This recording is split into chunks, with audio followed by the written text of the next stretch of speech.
당신을 너무나 사랑하십니다. 네. 하나님이 권사님을 집사님을 너무나 사랑하십니다. 하셨나요? 인사하셨나요? 예. 하나님이 너무나 사랑하십니다. 되게 사랑하시는 것 같아요. 앞에 나와서 찬송가를 할 수 있다는 것은 보통 일이 아닙니다. 우리는 계속해서 로마서 말씀을 통해서 우리의 구원이 얼마나 견고하며 완전하며 근데 배우고 있습니다. 이 중요한 장을 통해서 우리가 교회 다니면서 많이 들었던 기독교 교리의 구원에 관한 부분은 거의 다 들어 있습니다. 전반이 들어 있기 때문에 제가 이 8장의 시간을 더 할애하는 것이 아깝지가 않고 더 시간을 들여서 많이 했으면 뭐 여러분은 어떨지 모르지만 저는 이렇게 표현하면 그렇지만 참 행복합니다. 이 말씀들이 성경을 통해서 우리가 아는 구원의 지식들을 다시 한번 확인하고 더 굳건하게 할 수 있는 이 시간들이 너무나 좋습니다. 그래서 저와 여러분들이 이렇게 말씀을 나누는데 잊지 말아야 할 것이 한 가지 있습니다. 우리가 이제까지 나눈 말씀이나 또 특별히 오늘 나누게 될 이런 말씀들이 이런 구원 계획 이런 것들이 인간의 지식이나 그래서 어떤 토론이나 철학이나 그래서 이것들이 뭐 맞은지 옳은지 검증하는 그런 사람들의 어떤 그런 학문을 위한 것이 아니라는 것을 알아야 됩니다. 이것은 거룩하신 하나님의 말씀이라는 거예요. 이 말씀을 대할 때 우리의 자세는요 겸손하게 하나님 말씀을 이렇게 받는 거예요.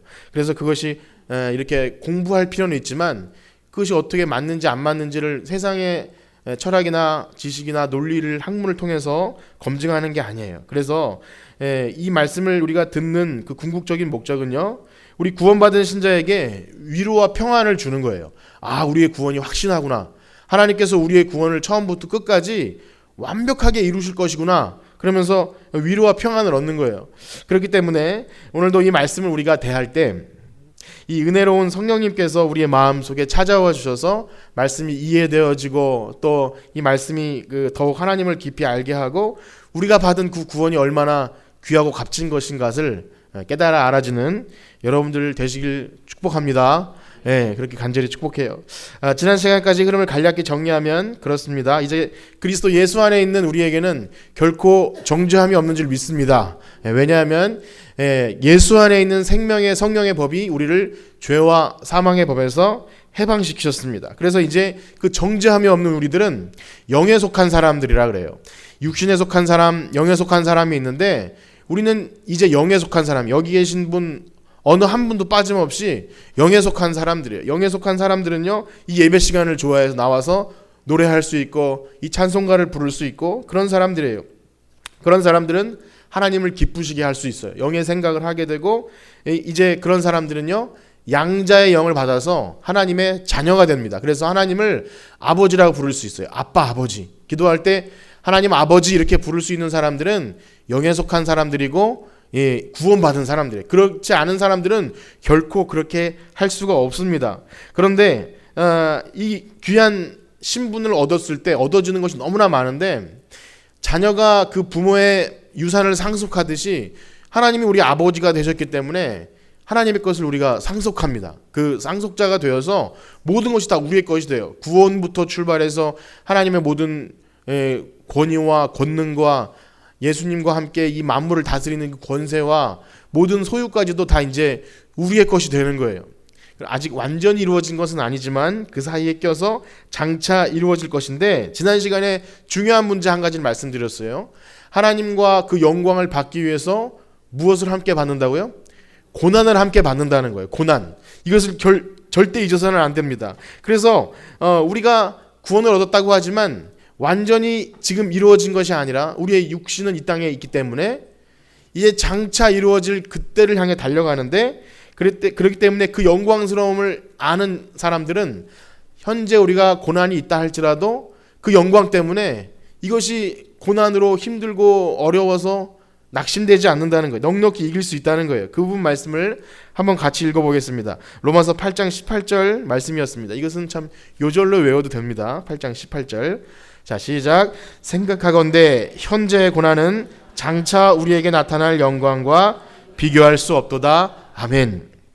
자, 그렇습니다. 우리는 이렇게 이미 구원받은 상태, 그리고 아직 완전하지 않지만 장차 완전하게 벌써 이루실 그 소망을 가지고 살아가는 성도들인 줄 믿습니다. 여러분도 천국을 소망하시죠? 예, 우리는 그런 신분의 사람들이에요. 약간 엉거주춤할 수도 있어요. 이 땅에 발을 딛고 살지만 우리의 생각은, 우리의 영은 하늘나라를 이미 소망하고 있는 거예요. 그래서 우리 이 기독교라는 종교는요, 현세 지향적이 아니에요. 현실, 우리 따라가는 이 보이는 것을 지향하는 종교가 아니에요. 보이지 않는 세계, 영의 세계, 하나님 나라를 지향하는 그런 종교예요. 그렇기 때문에 우리가 만약에 이것을 믿게 되면요, 기독교가, 교회가, 우리 성도들이 이 사실을 망각하게 되는 순간 이 현실을 소망하게 되고, 우리가 이 땅에서의 행복하고 잘 사는 것이 바로 그것이 하나님이 함께 하시는 것이다, 이렇게 착각한다고 말씀드렸어요. 그것은 착각이라 그랬어요. 왜냐하면 우리가 방금 말씀 들은 것처럼 자녀이면 그 영광과 함께 고난도 함께 받는다 그랬는데, 이것이 오해되어지면 고난받는 사람은, 어려운 사람은 하나님이 함께 하시는 것 아닌 거 아닌가? 이렇게 된다 그랬어요. 근데 그것이 아니라 그랬죠. 고난도 함께 받는다 그랬어요. 그래서 만약에 방금 말씀드린 대로 천국을 소망하는, 그러니까 이 땅이 전부가 아니라 하나님 나라를 소망하는 그거를 잃어버리는 순간 이 자녀이기 때문에 함께 받아야 될 고난을 거부합니다. 거부하고 그것이 오지 않기를, 그래서 그것이 있으면 하나님 계신 것이 아닙니다, 그렇게 착각한다 그랬어요. 그래서 다시 한번 여러분들에게 이렇게 축복합니다. 우리는 하나님 나라를 소망하는 성도들인 줄 믿습니다. 여러분 그것을 잊으시면 안 돼요. 자, 그런데 사도 바울은요, 오늘 더 한 걸음 더 나아가서 한층 더 높게 이 구원이 어떻게 우리에게 왔으며 어떻게 완성되어 가는지, 성령님께서 어떻게 일하시고 하나님이 이를 어떻게 계획하셨는지 결코 실패하지 않을 것이라는 사실을 더 말씀해 주고 계십니다. 자, 그러기를 위해서 먼저 이런 말씀을 해주시는데, 오늘 8장 26절 말씀입니다. 한번 같이 읽어보겠습니다. 8장 26절. 자, 시작. 이와 같이 성령도 우리 연약함을 도우시나니 우리는 마땅히 기도할 바를 알지 못하나 오직 성령이 말할 수 없는 탄식으로 우리를 위하여 친히 간구하시느니라. 아멘.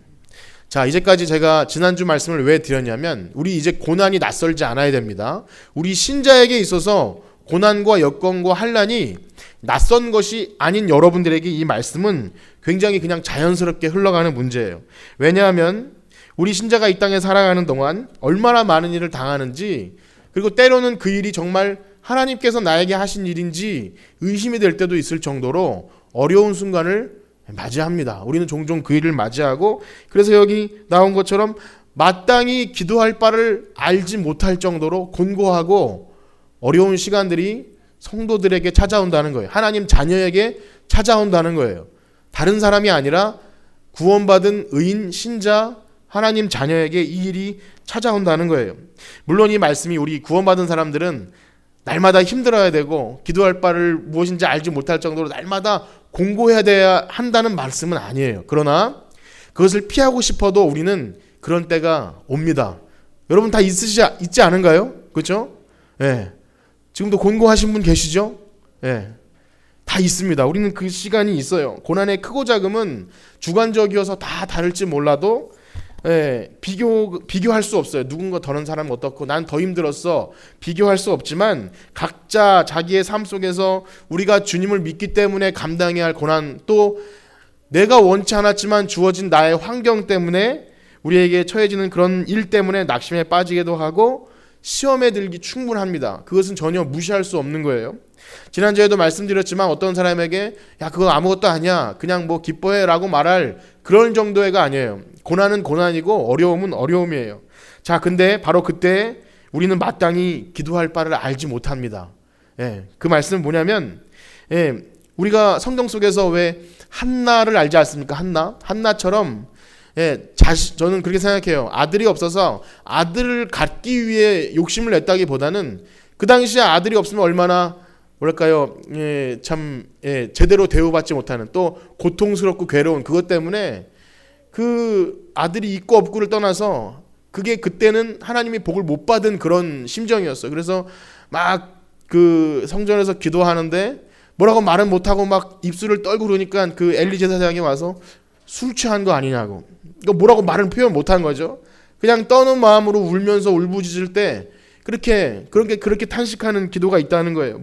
마땅히 뭐라고 기도해야 할 바를 알지 못하죠. 그리고 신약에 오면은 그 세리가 그렇게 울며 기도하지 않습니까? 그 바리새인은 나는 이것도 했고 저것도 했고 막 기도하는데 세리는 그냥 가슴을 치면서 나는 죄인입니다. 이렇게 말하는 것처럼 그런 시간이 온다는 거죠. 그것이 고난 중에도 있지만 또 우리가 이건 아예 반대인 경우인데 우리가 어떤 사람은 아예 탄식조차 하지 않는 거죠. 그것이 기도할 제목인지 아닌지도 모를 정도로 이건 좀 밖의 얘기지만 어쨌든 우리는 그러한 시간이 있어요. 여기서 여러분들에게 말씀드리는 중요한 바는 뭐냐면 이 말씀을 통해 깨닫는 바가 우리가 기도할 때 하나님께 마땅히 기도할 바가 있다는 거예요. 한번 따라해 보실까요? 마땅히 기도할 바. 그러니까 우리가 하나님께 기도할 때 그냥 막 기도하는 게 아니라 하나님께서 원하시는 기도가 있다는 거예요. 그것이 확실하지 않습니까? 하나님께서 들으시는 기도, 우리가 마땅히 해야 될 기도가 있다는 거예요. 그래서 오늘 본문의 초점이 기도에 대한 것은 아닙니다. 기도는 이래야 해야 되고 기도가 어떤 것이 있고 그래서 많은 시간을 할애할 수 없지만 중요한 것은 우리가 하나님께 기도할 때 하나님께서 원하시는 그런 마땅한 기도가 있고 우리는 그 하나님의 마음을 알아서 어떻게 그렇게 기도해야 되기 때문에 정말 신중하고 하나님 마음을 알려고 노력하고 성령의 인도를 받으려고 애쓰면서 기도하는 거예요. 그래서 그냥 막 기도하는 게 아니에요. 초신자나 잘 모르는 사람들은 뭐 유치한 기도 뭐 다 괜찮습니다. 그것이 하라 하지 말라가 아니라 우리가 하나님을 알아갈수록 이따가 더 나오겠지만 우리가 하나님을 사랑할수록 그분이 어떤 분임을 알아갈수록 우리가 마음대로 간구한다는 것은 마음대로 기도한다는 것은 사실은 좀 웃기는 거예요. 그래서 오늘 이렇게 말씀을 드리면서 너무나 중요한 것은 우리가 성경 속에서 그래도 하나님과 친하게 지냈던 사람 누가 있습니까? 모세가 있고 여기 지금 성경을 쓰고 있는 이 바울도 하나님과 그래도 좀 소통하고 친했던 사람 아닙니까? 그런데도 불구하고 여러분 모세가 가나안 땅에 들어갔나요? 못 들어갔나요? 못 들어갔어요. 그 지도자 모세가 못 들어갔어요. 그런데 모세는 들어가고 싶었을까요? 들어가기 싫었을까요? 들어가고 싶었어요. 그래서 기도하면 하나님 가나안 땅 가고 싶어요. 근데 하나님 뭐라는지 아세요? 그만해라. 그만해도 족하니까 그 일로 다시 기도하지 마라. 그러니까 모세 하나님과 소통하고 얼마나 친했는데도 그게 하나님 원하시는 기도가 아니었다는 거예요. 깜짝 놀랄 일 아닙니까? 그리고 오늘 이 말씀을 읽는 이 사도 바울도요. 그렇게 기도를 잘하고 하나님과 막 3층전까지 갔는데 그에게 그 육체에 가시가 있었어요. 그것이 뭔지 정확히 모르겠지만 너무나 힘든 그런 고문을 당해서 그랬는지 모르겠지만 그래서 이것을 없애달라고 그렇게 기도를 3번 간구했다 그랬는데 이게 보면 하나님이 네 은혜가 네가 족하다 그냥 이렇게 말씀하시고 그거를 해결을 안 해주셨다는 거예요. 그래서 하나님 이렇게 믿는 사람 또 이렇게 우리가 기도한다고 할 때 내가 멋대로 기도하고 또 그거를 내 기도는 다 응답해 주셔 하는 것이 사실은 좀 뭐랄까요 잘 모르는 거예요. 내가 원하는 기도는 다 옳아야 되고 내 계획대로 돼야 하나님 살아계셔 라고 말하는 것은 참 유치한 것 중에 가장 유치한 거예요. 우리가 하나님 뜻 다 알지 못해요. 그렇기 때문에 기도는 정말 신중해야 되고 그런데요 이렇게 모세나 바울 그런 사람들은 지나온 세월을 돌아보면 그것이 하나님께서 기뻐하시는 거였구나 이렇게 깨닫는 거예요. 그래서 이 부분을 한번 읽어보실까요? 고린도후서 12장 8절과 9절입니다. 고린도후서 12장 방금 말씀드린 바울이 그런 내용을 한 부분인데요. 한번 읽어보겠습니다. 시작. 이것이 내게 떠나가게 하기 위하여 내가 3번 주께 간구하였더니 나에게 이르시기를 내 은혜가 내게 족하도다. 이는 내 능력이 약한 데서 온전하여 짐이라 하신지라. 그러므로 도리어 크게 기뻐함으로 나의 여러 약한 것들에 대하여 자랑하리니 이는 그리스도의 능력이 내게 머물게 하려 함이라. 아멘. 제가 뭐 부연 설명을 드리지 않아도 이 말씀이 무엇인지 알 거예요. 우리의 기도의 자세가 어떠해야 되는 걸 알 거예요. 우리가 기도할 때 정말 우리의 생각과 계획과는 상관없이 하나님은 우리를 선하게 인도하시는 줄 믿습니다. 그렇기 때문에 지나와서 돌아보니까 바울도 내 병을 안 고쳐주셔서 처음에는 뭐 실망 갖고 낙심했고 좀 뭐랄까요 야속했을 수도 있어요. 나 주님을 위해서 이렇게 몸을 때 다 일하는데 이것도 안 들어주시냐고. 그런데 지나고 나서 보니까 오히려 크게 기뻐하면서 이걸 자랑했대요. 왜냐하면 이 약한 것 때문에 그리스도의 능력이 내게 머무는구나 이것을 깨닫게 되는 거예요. 여러분 그것을 체험하는 여러분 되시기 축복합니다. 예, 그러기 위해서는 고난이 있어야겠죠. 그래서 좀 아멘하기 쉽지 않을 수도 있습니다. 약한 것, 내가 뭐랄까 힘든 것, 하나님 이것 빨리 해결해 주세요. 이 자녀의 문제 혹은 집의 문제 이런 것 빨리 해결해 주세요. 이것이 우리의 간구지만 하나님은 그것을 하시든지 안 하시든지 그 누구 마음이에요? 하나님 마음이에요. 하나님께서 하시는 것을 믿는 사람이 되어야 된다는 거예요. 그래요. 우리는 이 말씀을 우리의 기도의 자세가 어떠해야 되는지를 분명히 알려줍니다. 그리고 우리가 이제 뒤에 더 말씀드리겠지만 이것까지도 그 결과까지도 하나님께 맡기는. 자, 그래서 우리는 때때로 기도할 바가 무엇인지 알지 못할 때가 있다는 거예요. 그런 일은 꼭 생깁니다. 중요한 것은요. 이때 우리가 무엇라고 말하지 않아도 이제 그 말하지 않고 어떻게 보면 한나처럼 울부짖기만 해도 가슴을 치면서 탄식만 해도 그 마음을 누가 알아주시냐면 이제 성령님이 그걸 알아주신다는 거예요. 성령님이 그걸 알아주셔서 우리의 작은 신음소리도 귀를 기울이시고 들어주신 거예요. 왜냐하면 성령님께서 우리 마음을 우리 속에 들어와 주셔서 하나님이 그 성령의 마음을 또 아시기 때문에 우리가 말하지 않아도 우리의 간구의 소리를 우리가 왜 우는지를 알고 계신다는 거예요. 8장 27절 말씀을 한번 읽어보겠습니다. 로마서 8장 27절 시작. 마음을 살피시는 이가 성령의 생각을 아시나니 이는 성령이 하나님의 뜻대로 성도를 하심이니라. 아멘. 우리는 여기서 다시 한번 성령님께서 우리 속에 거하시는 너무나 중요한 일들이 많지만 너무나 중요한 유익을 깨닫게 됩니다. 지난주 그지난주에는 성령님께서 친히 우리가 자녀인 것을 증거하게 하시고 우리의 죄를 깨닫게도 하시고 그런 여러 가지 말씀을 드렸는데 중요한 것은 여기서 정말 편안할 땐 계신 줄도 몰랐는데 우리가 편안하게 길을 갈 때는 계신지 안 계신지 모르고 우리 기도하지 않죠? 여러분 편안할 때 기도 잘 안 하시지 않나요? 그런데 어려울 때마다 조용히 다가오셔서 손 잡아주시는 거예요. 그분이 성령님이신 줄 믿습니다. 성령님의 성품은 그래요. 조용히 다가오셔서 말할 수 없는 탄식으로 우리의 짐을 같이 들어주시는 분이에요. 그것이 성령님. 우리가 성령 받았다, 성령 충만하다 얘기할 때 사실은 시끄러우면 안 되는 거예요. 사실은 성령님의 온유한 성령님은 따스하게 우리 속에 들어와셔서 작용하시는 그런 분이기 때문에 정말 성령 받았다, 성령님의 나와 함께 하심을 체험한다 하는 사람은 그것을 그래서 그 노래 제목 가사처럼 따스한 성령님 마음으로 보내. 이것이 참 맞는 가사 같아요. 하나님께서 나와 함께 하시는 그것을 경험하는 것 너무나 중요합니다. 그래서 고난이 없으면 좋겠지만 고난을 당할 때마다 그걸 간구하게 되고 그때마다 한순간도 참 은혜 없이는 살아갈 수 없는 사람이구나 이것을 깨닫게 되는 거예요. 놀랍지 않습니까? 사실 이것이 너무나 놀라운 은혜입니다.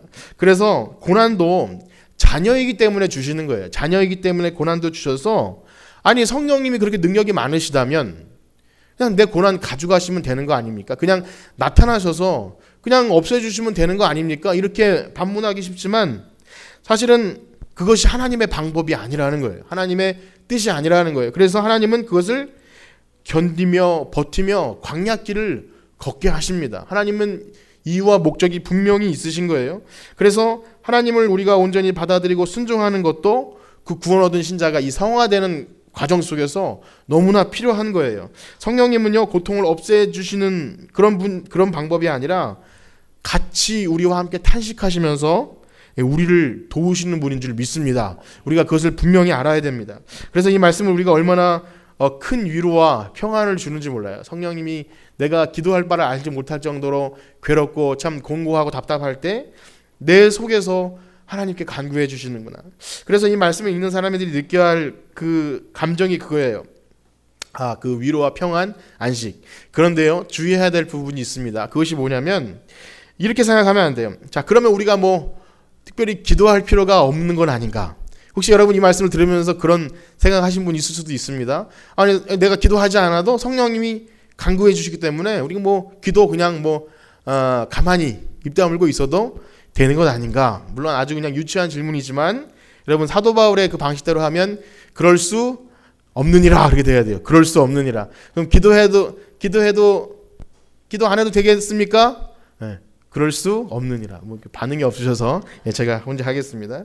그럴 수 없다는 거예요. 왜냐하면 성경은 뭐라고 말하니까 성경은 전체적으로 다 뭐라고 말하면 기도하라 그래요? 하지 말라 그래요? 기도하라. 항상 기뻐하라. 쉬지 말고 기도하라 그래요. 기도하고 무시로 기도하고 그 기도의 겉면을 수도 없이 많이 합니다. 마땅히 기도할 바를 알려주시기도 합니다. 예수님은 기도 훈련을 시키시면서 너희는 이렇게 기도하라 하면서 하늘에 계신 우리 아버지여 기도의 방법을 가르쳐 주시고 예수님이 기도의 본을 보이셨고 예수님조차도 새벽에 또 쉬지 않고 때마다 계속 기도하셨어요. 그러므로 우리가 하나님을 믿을 때 이 기도하는 것은 너무나 중요한 거예요. 지난주에는 이 말씀에 대해서 강조했다면 성령님이 함께 하시는 중요한 것은 말씀과 기도인데요. 이 기도가 없이는 하나님과 호흡하는 것이 불가능하다는 거예요. 그래서 여러분 기도를 통하여 생명의 호흡을 하고 하나님과 교제하는 여러분 되시길 축복합니다. 너무 중요해요. 여기서 말씀을 듣고 우리가 마땅히 기도할 바 몰라도 괜찮아. 뭐 기도 안 해도 성령님이 하실 거야. 이것이 아니라 그것을 알면 알수록 더 기도하게 된다는 거예요. 자, 이처럼 뭐라고 말할 수 없는 정도로 낙심되는 순간 속에서 성령님의 강구를 의지하며 나가는 성도들에게는 어떤 일이 생기냐면 이제 8장 28절. 여러분 이거는 요절처럼 외우셔도 좋습니다. 다 아시겠지만 한번 읽어보겠습니다. 8장 28절 시작. 우리가 알거니와 하나님을 사랑하는 자 곧 그의 뜻대로 부르심을 입은 자들에게는 모든 것이 합력하여 선을 이루느니라. 아멘. 이게 얼마나 든든한 말씀입니까? 이거 뭐 요즘 젊은 사람들 말로는 아주 끝판왕이에요. 끝판왕. 이 말씀만 있으면 이제 뭐 두려울 게 없어요. 말할 필요도 없이 너무나 완전하고 든든하게. 그러니까 우리가 하나님을 사랑하는 자 그 뜻대로 부르심을 입은 자, 그러니까 우리 말하는 거예요. 우리들은 모든 것이 합력해서 선을 이룬대요. 그것이 좋은 일이든 나쁜 일이든 어쨌든 간에 결국은 선하다는 거예요. 이게 웃음이 나오십니까 여러분? 아주 든든하셔야 돼요. 이 말씀의 목적은 그거예요. 자, 그런데 이 말씀 속에서 우리가 주의 깊게 보아야 할 부분이 있습니다. 그것은 뭐냐면 여기서 바울은 왜 지금 제가 말씀드린 대로 예수님을 믿는 사람 곧 그의 뜻대로 부르심을 입은 사람 이렇게 말하지 않고 하나님을 사랑하는 자 이렇게 표현을 했을까요? 이제까지 잘 등장하지 않는 표현인데 이것이 하나님을 사랑하는 자 곧 그의 뜻대로 부르심을 입은 자들 이것이 동일하다는 거예요. 하나님을 사랑하는 자. 그래서 우리가 하나님을 믿는다고 할 때 구원받았다고 할 때 우리의 자세에 대해서 정확하게 말씀해 주시는 거예요. 여러분 하나님 사랑하십니까? 옆에 계신 분에게 한번 물어보세요. 하나님 사랑하십니까? 꿈속에서 사랑하지 마시고 하나님 사랑하십니까? 정말 사랑하십니까? 그것을 여러분들에게 자꾸 물어보시고 노래하시고 고백하시길 축복합니다. 그래서 우리가 아버지 사랑합니다 이 노래하는데 그런 노래 뭐랄까요? 저도 나이가 굉장히 어린 편에 속하지만 40이 가까워지면서 다른 건 다 힘들고 어려운데 느껴지는 건 그래도 좀 인내가 좀 조금씩 생기는 것 같고 사랑이 무엇일까를 조금 아주 티끌 만큼 알아가기 때문에 그건 감사하더라고요. 좀 몸은 더 힘들고 여러 가지 그 문제도 많아지지만 이 사랑을 알아간다는 건 너무나 귀한 것 같아요. 그런데 정말 우리가 그 뜻대로 부르심을 입은 사람들은 하나님을 사랑하는 사람들이래요. 여러분 꼭 하나님 사랑한다는 그 감정이 그냥 뭐 그런 아주 최고의 사랑이겠지만 그러니까 세상에 어떤 변질된 또 이기적인 그런 것이 아니라 숭고한 사랑이겠지만 어쨌든 우리가 하나님을 사랑한다 이것에 이 감정에 거짓이 없기를 축복합니다. 이게 너무나 중요한 거예요. 하나님을 사랑하는 것. 그래서 여러분 내가 하나님 사랑한다고 물어봤지만 성경 속에서는 처음부터 끝까지 우리에게 그런 요구를 하세요. 너의 하나님을 사랑하라. 마음을 다해 뜻을 다해 힘을 다해 내 여호와 하나님을 사랑하라. 그것이 하나님의 요구세요. 하나님이 자기 아들을 주면서 먼저 사랑을 확증하신 후에 우리가 아직 죄인 되었을 때 그리스도께서 자기를 아들을 주심으로써 우리에 대한 자기의 사랑을 먼저 확증하신 후에 원하시는 것은 우리의 자발적인 사랑을 요구하시는 거예요. 기독교는 그런 거예요. 우리의 뭐 이지적인 그런 동의, 내가 하나님 뭐 성경 좋네요, 믿습니다. 뭐 이런 것이 아니라 하나님을 사랑하는 단계에 이르라는 거예요. 이것은 너무나 놀라운 사실이죠. 하나님은 우리와 그런 관계를 갖기를 원하시는 거예요. 그래서 하나님을 사랑하는 사람들은 그의 계명을 지키고 하나님이 하는 모든 선하심을 믿습니다. 우리가 그렇다는 거예요. 하나님을 사랑하는 사람은 내가 원하는 것만 쏙 빼먹는 것이 아니라 가끔씩 이해 안 되는 상황이 펼쳐진다 할지라도 그분의 선하심을 믿기 때문에 또 내가 그분을 사랑하기 때문에 내 이해는 내 머리의 이해로는 안 돼도 그분께서는 분명히 선하게 인도하실 거야까지 믿는 것인 줄 믿습니다. 여러분의 사랑이 그렇게 돼야 된다는 거예요. 우리가 하나님을 사랑한다고 표현할 때 하나님 이런 것 주시니까 제가 사랑해 줄게요 정도가 아니라 하나님이 당장 나에게 어려움을 주신다 할지라도 그분은 나를 좋게 해주실 거야. 그것까지 믿는 거예요. 그래서 우리 성경 속에서 아까도 말씀드렸지만 여러 고난의 사람, 아까 있었지만 대표적인 고난의 사람 누굽니까? 욥이 있죠. 욥. 그 다음에 요셉이 있는데 그 사람들 인생은 거의 고난이었어요. 거의 고난의 연속이지만 하나님을 절대 욕하거나 하나님에 대해서 원망하지 않았어요.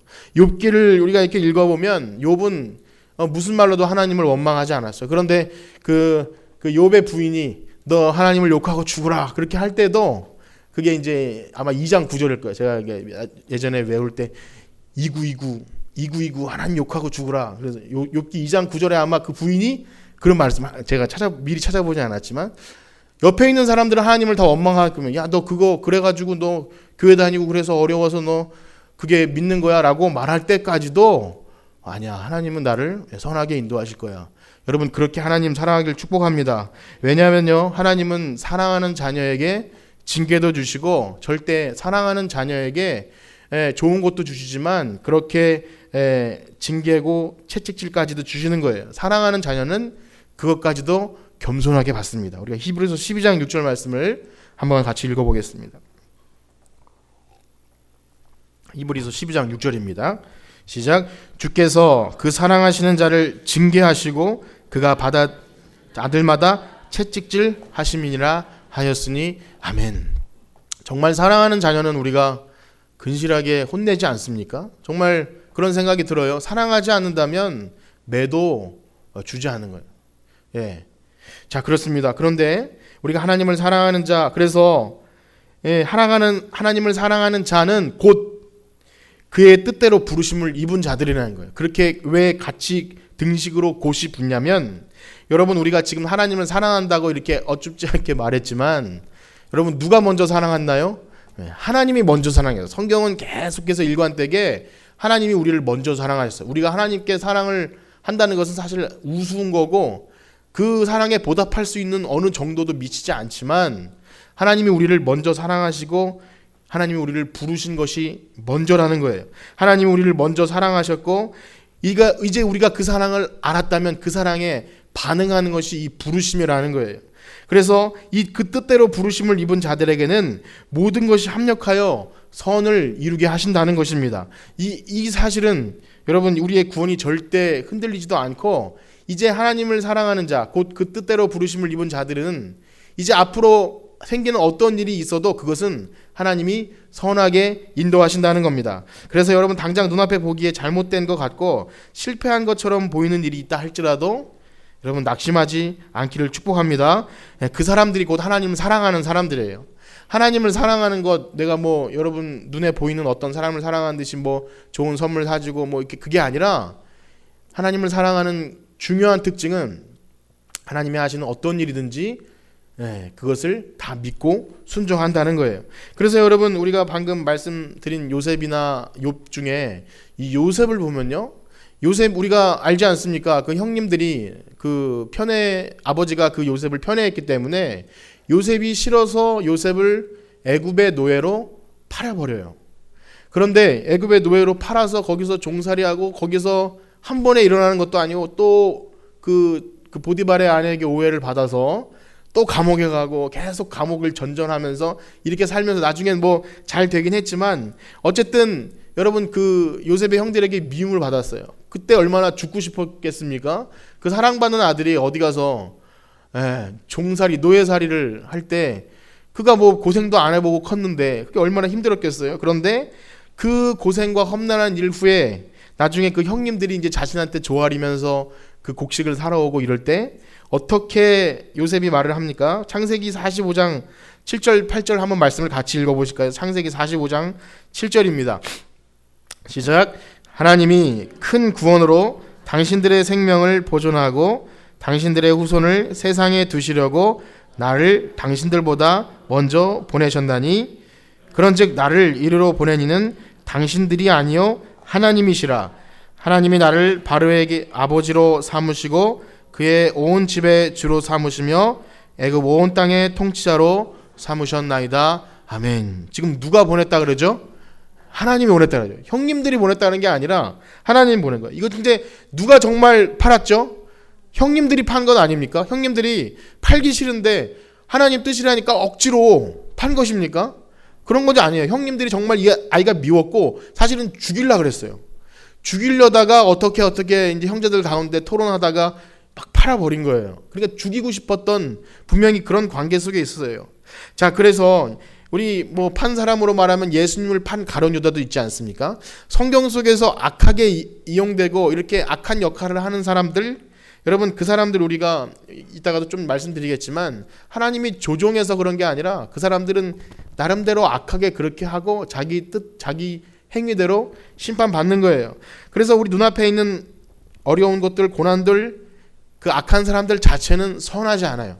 그것이 선하다고 말하는 게 아니라 그 고난이 아니라고 말하는 것이 아니라 고난은 고난이고 악한 사람들은 나름대로 심판을 받겠지만 우리 믿는 사람들은 그것을 통해서 하나님께서 선하게 바꾸어 줄 줄 믿습니다. 그래서 고백은 이거예요. 지나고 나서 돌아보니까 그건 가시없고 힘들었지만 그것은 그 사람이 뭐 어떻게 된 건 그렇지만 하나님은 그걸 이용하셔서 나에게 이렇게 선하게 바꿔주셨구나. 이것이 하나님을 사랑하는 자들인 줄 믿습니다. 그런 사람들은 그렇게 인도되는 거예요. 그래서 여기서 또 한 가지 생각이 들어요. 아까 전에 말씀드린 대로, 자, 아까 기도에 대해 말씀드린 대로 여기서 하나님께서 다 선하게 바꿔주시니까 그럼 우리가 할 것이 무엇가 있겠는가? 또 이렇게 생각이 들 수도 있다는 것이에요. 여러분들은 그런 생각을 안 하시겠지만 제가 설교를 하기 위해서 이렇게 한 겁니다. 하나님께서 다 선하게 바꾸어 주시니까 우리가 뭐 할 것이 있겠는가? 근데 여러분, 선택받은 사람, 하나님을 사랑하고 그 뜻대로 부르심을 입은 사람들은 결코 그럴 수 없느니라. 결코 그럴 수 없다는 거예요. 하나님이 어떤 분인지 알면 알수록 하나님 다 그렇게 하시니까 우린 뭐 요셉도 그렇게 돼서 나중에 잘 됐고 그러니까 우리도 그냥 가만히 있으면 되겠네요. 그것이 아니라 하나님을 사랑한다고 표현한 이유가 있는 거예요. 하나님을 사랑하는 자는 가만히 있을 수가 없는 거예요. 또 하나님을 사랑한다 해도 하나님의 그 선하심을 믿는다 해도 말씀드린 대로 우리는 연약해요. 연약해서 낙심에 빠지기도 하고 분명히 내가 하나님을 믿는다고 생각했는데 내가 왜 또 의심하고 있지? 이렇게 낙심해서 다시 우리 성도들은 언제나 연약해집니다. 그것이 죄가 아니에요. 그렇게 될 때 말씀드린 대로 그때 엎드리는 거예요. 성도들은 그때 엎드립니다. 그때 엎드려서 말할 수 없는 탄식이 있다 할지라도 성령님께서 우리를 도우시는 줄 믿습니다. 그래서 이거는 굉장히 좋은 선순환이에요. 그렇게 어려우면 하나님께 또 엎드리고 엎드리면 성령님을 또 경험하고 성령님을 경험하면 살아가다가 어려울 때 이제 느낌이 오는 거죠. 어려운 일 당할 때 이제 왔구나. 그래서 점점 여러분 그게 체질이 되셔야 돼요. 자, 그리고 거기다가 바울은 이제 이거 마무리를 해야 되는데 너무나 놀라운 하나님의 구원에 대해서 마지막으로 비밀을 알려주고 이렇게 마칩니다. 29절 30절을 한번 읽어보겠습니다. 8장 29절 30절입니다. 시작. 하나님이 미리 하신 자들을 또한 그 아들의 형상을 본받게 하기 위하여 미리 정하셨으니 이는 그로 많은 형제 중에서 맏아들이 되게 하려 하심이니라. 또 미리 정하신 그들을 또한 부르시고 부르신 그들을 또한 의롭다 하시고 의롭다 하신 그들을 또한 하셨느니라. 아멘. 이건 굉장히 여러분 비밀이니까 여러분 잘 들으세요. 요거는 아무한테나 알려주시면 안 됩니다. 잘 들으세요. 하나님께서 우리를 구원하시기로 한 그 계획이 언제서부터였을까요? 1번 아담이 타락하면서, 2번 이스라엘 백성이 실패하면서, 3번 우리가 태어나서, 3번이요? 다른 분 없으십니까? 1번이요? 아담이 타락하면서? 4번 창세 전부터. 4번입니다. 4번. 여기서 또 오해가 생길 수가 있어요. 아니 뭐 하나님께서 자 그러면 이렇게 말씀을 먼저 드리겠습니다. 우리가 말씀드린 대로 하나님께서 어떤 일을 실패하셔서, 그러니까 원래는 이스라엘 백성 해주시다가 이렇게 그것이 아니라 우리가 나기도 전부터 창세전에 우리의 구원을 계획해 놓으셨다는 거예요. 굉장하죠, 여러분. 이거 비밀입니다. 아무한테나 알려주시면 안 돼요. 처음에 누구한테 복음 전할 때 이걸 알려주면 안 된다는 거예요. 왜냐하면 이 말씀은요, 우리의 구원이 그렇게 안정적이고 확실하다는 것을 알고 든든하다 이것을 깨닫기 위함이지, 만약에 이걸 구원받지 못한 사람이 들으면요, 어떤 사람은 하나님이 선택하시고 우린 버리셨단 말이야, 이렇게 하나님의 선하신 거, 하나님의 일들에 대해서 오해합니다. 그렇기 때문에 아무한테나 알려주시면 안 돼요. 여러분이 말씀을 들으면서 든든하시죠? 그것이 목적이에요. 이 말씀을 들으면서 하나님이 나를 태초 전부터, 창세 전부터 계획해 놓으셨구나. 그래서 여기 보면요, 이렇게 하나님이 아신 자들, 아셨다는 것은 그냥 이제 2000 몇 년에는 1979년에 누가 태어나고 그 있을 거야, 이 정도가 아니라 하나님이 아셨다고 하는 것은 그를 계획하셨다는 거예요. 누가 태어날 것을 하나님이 목적을 두시고 계획하셨다는 거예요. 그래서 정하신 거예요. 아신 자들을 그래서 정할 수밖에 없는 거예요. 그렇게 계획해 놓으셨다가 우리가 태어나고 이게 있다가 부르셔요. 그때 효과가 발생합니다. 아시고 정하시고 부르시면 그때 효과적인 부르심이 되어서 우리가 그때 응답, 아멘, 예수님 내가 믿습니다 하면 그게 효과적으로 일어나서 그 사람들을 의롭게 칭의를 하시고 영화롭게 하시는 거예요. 이 바울의 이 엄청난 것은요, 아무한테나 알려주지 마세요. 여러분만 하세요. 구원받은 여러분만. 만약에요, 이것이 토론이 되고 논쟁이 되면요, 절대 믿지 않는 사람과 이걸 토론하고 논쟁하지 마세요. 하나님은 우리를 미리 선택하셨어. 어리석게 너는 선택받지 못했나 봐, 이런 말씀하시지 말라는 거예요. 우리의 구원이 그만큼 확실하다는 그런 전제 조건 하에서 이 말씀을 여러분 받으시면요, 이것은 엄청난 진리예요. 태초 우리가 죄를 짓기 전, 아담이 실패하기 전, 이 우주 만물을 창조하기 전부터 우리를 아시고 정하시고 부르시기로 계획하시고 구원받게 하셨으니까 우리가 구원에 실패할 확률이 있을까요, 없을까요? 없어요. 여러분 그것만 아시면 됩니다. 우리는 구원에 실패할 확률이 없어요. 그래서 만약에 어떤 그 어리석은 사람들이 어떻게 하나님이 자기가 만든 피조물을 심판하실 수 있을까, 이렇게 어리석은 소리를 할지 몰라도, 여러분 하나님이 전능자고 창조자고 그 미약한 피조물이 아무리 삿대질을 하고 하나님의 선하심을 흠집내려고 해도, 여러분 죄인은요 하나님 앞에 겸손하게 내가 죄인임을 고백할 뿐이에요. 그 사람들에게 들어야 될 것은 이 구원 놀라운 계획이 아니라 당신은 죄인입니다, 그래서 예수 그리스도의 능력이 필요합니다, 그거밖에 없어요. 여러분 그걸 아셔야 됩니다. 이 성경의 무한한 진리들 여러분들이 막 알려줄 필요가 없어요. 이 돼지목에 진주를 던져주는 거예요. 이렇게 오늘 말씀을 마치려고 하는데, 방금 말씀드린 대로 우리가 이 성경 공부를 하면서 우리가 말씀 공부를 하고 이렇게 그래도 내가 깨달은 바를 내놓고 적용을 하라고 제가 이렇게 시킵니다. 그런데 물론 준비를 다 안 해와서 그렇기도 하지만 잘 나오는 것이 없어요. 그러나 이런 말씀들을 하시더라고요. 그냥 편안하네요. 하나님을 사랑하는 자, 곧 그 뜻대로 부르심을 입은 자들은 모든 것이 협력하여 선을 이루니까 든든하네요. 그런 말씀을 해주셨어요. 그것이 정답이에요. 여러분 우리 하나님을 사랑하는 자, 그 뜻대로 부르심은 입은 자들에게는 모든 것이 합력하여 선을 이룬 줄 믿습니다. 여러분들은 그런 분들이에요. 이제 우리 말씀 마치면서 이 찬양하길 원하시는데, 그런 사람들은 성령님께서 오늘도 말할 수 없는 듯한 식으로 우리를 인도해 가십니다. 하나님을 사랑하고 그 평안을 바라보는 자는요, 우리를 너무나 사랑하셔서 끝까지 인도해 가실 거예요. 우리가 기도할 때 작은 신음에도 응답하시고 날마다 우리와 함께 하시는 그분을 느끼면서 날마다 우리 육체대로 살아가는 이 구원받은 삶을 사시는